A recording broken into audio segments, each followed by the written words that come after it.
Welcome to a world beyond words. ගොවියෙකුට කුමරියගේ කතාව. කොහොමත් එක කාලෙක සුන්දර කඳු යට එක ලස්සන රාජධානියක් තිබුණා.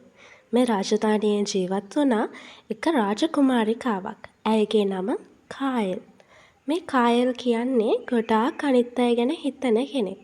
ටික කාලයක් යද්දී කායල්ට තේරුණා මේ රාජධානියේ රටවැසියෝ කිසිම විදියකට රජිනටවත් රජතුමාටවත් කිසිම ආදරයක් නැහැ කියලා.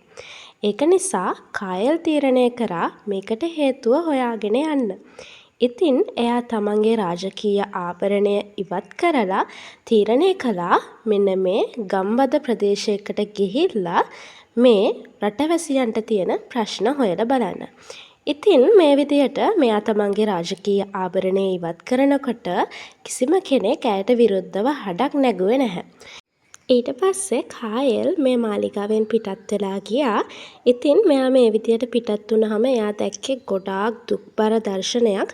මේ ගම්බද ප්‍රදේශය ගොඩාක් විනාශ වෙලා තිබුණා. මිනිස්සු ගත කරේ හරිම දුක්ඛිත ජීවිතයක්. ඉතින් ජනතාව වුණත් මේ කායල්ව දැක්කහම ලොකු තරහක් තමයි ඇයට පෙන්නුවේ. මොකද මේ රාජධානියේ රජතුමාත් රජිනත් මෙයාලට තියෙන සැප සම්පත් තනිව භුක්ති විඳින නිසා. ඉතින් මේ රාජකුමාරිය ගොඩාක් මහන්සි වෙලා එක විදිහේ ගොඩනැගිලි හදන්න මිනිස්සුන්ට උදව් කරා. ඒ වගේම කිසිම දවසක විශාල බරක් ඔසවලා නැති ඇගේ අත් මැලවුණා. ඒ වගේ මේ සියුම්මත් ඉක්මනින්ම රළු වුණා.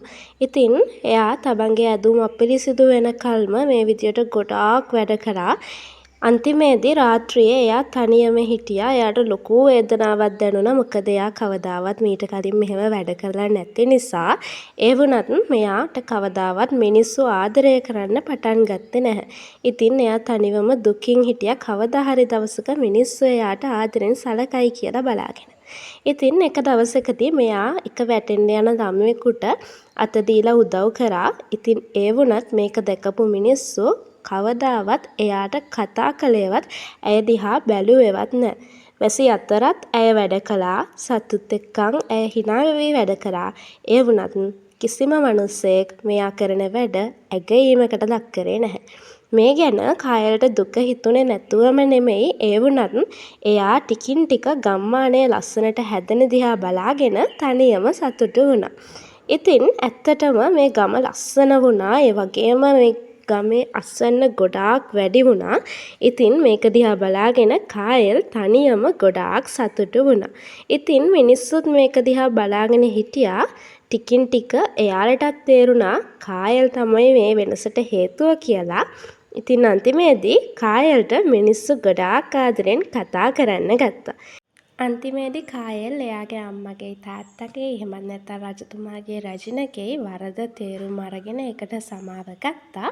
ඒ වගේම එයා මිනිස්සුන්ට කිව්වා අනිවාර්යයෙන්ම එයා මිනිස්සුන්ටත් ලස්සන ජීවිතයක් දෙනවා කියලා. ඉතින් අපිට මේ කතාවෙන් අන්තිමේදී ඉගෙන ගන්න තියෙන දේ තමයි ඇත්තම වෙනස ඇති කරන්න පුළුවන් වෙන්නේ වචන වලින්වත් බලයෙන්වත් නෙමෙයි.